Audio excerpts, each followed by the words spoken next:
Welcome to Comic Book Recaps, recapping your childhood one issue at a time. In this issue, we recap the first appearance of none other than Spider-Man himself and cover his tragic origin story. Issue 15 of Amazing Fantasy was published on August 1st, 1962, written by Stan Lee and penciled by Steve Ditko. Stay tuned at the end for trivia about this issue. We meet Peter Parker, an unpopular high schooler who looks sad while getting teased by his schoolmates.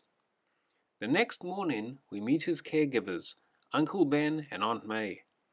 We see that although Peter was unhappy at school, he has a wonderful time at home, and his family loves him very much. We cut back to Peter at school performing a science experiment, and he receives accolades from his teacher. But while he's amazing at academics, his social standing takes a knock when he is rejected for a date and is bullied by the popular school jock Flash Thompson. Later, Peter unsuccessfully tries to get anyone to go with him to a science exhibit. Peter feels angry at being dismissed by his schoolmates and attends the exhibit alone. Peter observes a scientist demonstrating a radioactive ray, but no one notices a spider caught in the ray. The radioactive spider jumps onto Parker's hand and bites him before dying. Peter feels strange and leaves. Outside, he is nearly hit by a car, but manages to leap to safety, clutching onto the corner of a building. Peter then discovers he can scale the building just as easily as a spider. He also discovers he has super strength when he crushes a steel pipe with one hand. Peter realizes the spider bite imbued him with superpowers and mulls over what to do with his newfound powers. Peter sees a wrestling competition and thinks this will be a good way to test out his powers. So he returns, wearing a mask, to hide his identity and challenges the wrestler Crusher Hogan, who calls him a masked marvel. Peter outmatches the much larger wrestler in every aspect, even carrying him up a rope, leaving the crowd wowed by his amazing feats. Peter wins the contest and gets an offer from a TV producer. He then heads home to create a new costume and webbing which he can shoot from his wrists. He then tells the world to get ready for Spider-Man. Part 2 picks up with Spider-Man filming his first TV special and astonishing everyone with his spider-like abilities.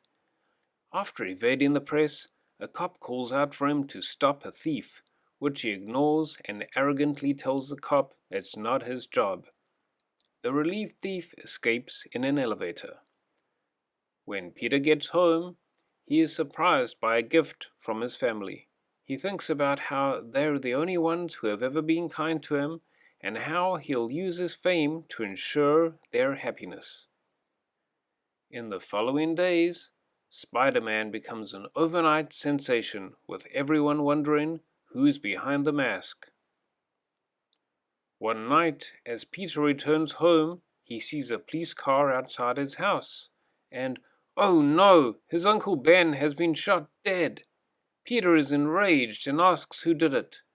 The cop tells him they have the burglar trapped at the old Acme warehouse.